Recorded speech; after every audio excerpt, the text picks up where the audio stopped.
एक EV car आपके घर को भी जला सकती है, रोड पर चल रहे लोगों को भी खतरे में डाल सकती है और क्या पता अंदर बैठे पैसेंजर को भी। ये सिर्फ डराने वाली लाइन नहीं है। आज मैं आपको 3 ऐसे इंसिडेंट बताने वाला हूं जिन्हें जानने के बाद ईवी कार्स पर आपका भरोसा हिल सकता है। पहला इंसिडेंट है एमजी विंसर का।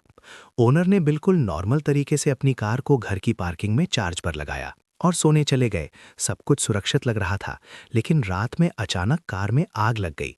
देखते ही देखते आग ने कार को पूरी तरह अपनी चपेट में ले लिया और फिर घर तक पहुंच गई। सुबह जब लोग जागे तो नज़ारा ऐसा था कि कार जलकर खत्म हो चुकी थी और घर को भी भारी नुकसान हुआ था। सवाल ये है कि अगर चार्जिंग के दौरान कोई बैटरी फेलियर होता है तो क्या सेफ्टी सिस्टम उसे रोक नहीं सकता? और अगर नहीं रोक सकता तो क्या घर में ईवी चार्ज करना पूरी तरह सुरक्षित है? दूसरा इंसिडेंट है एक ईवी का जो स्पीति ट्रिप पर निकली थी।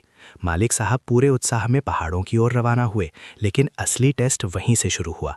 -डिग्री टेम्परेचर में अचानक बैटरी डिस्चार्ज हो गई। गाड़ी बंद।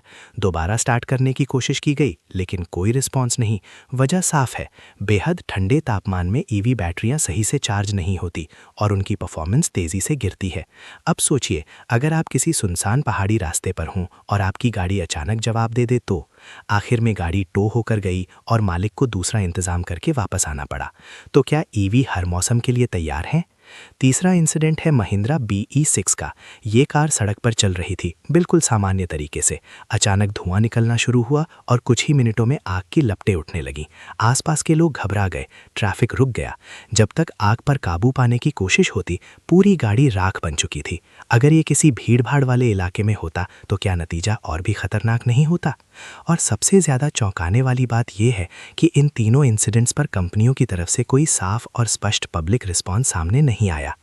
ईवी कार्स को भविष्य की टेक्नोलॉजी कहा जाता है, लेकिन चार्जिंग के दौरान आग का खतरा, -डिग्री में बैटरी फेलियर और चलते चलते आग लग जाना, ये ऐसे सवाल हैं जिन्हें नज़रअंदाज नहीं किया जा सकता।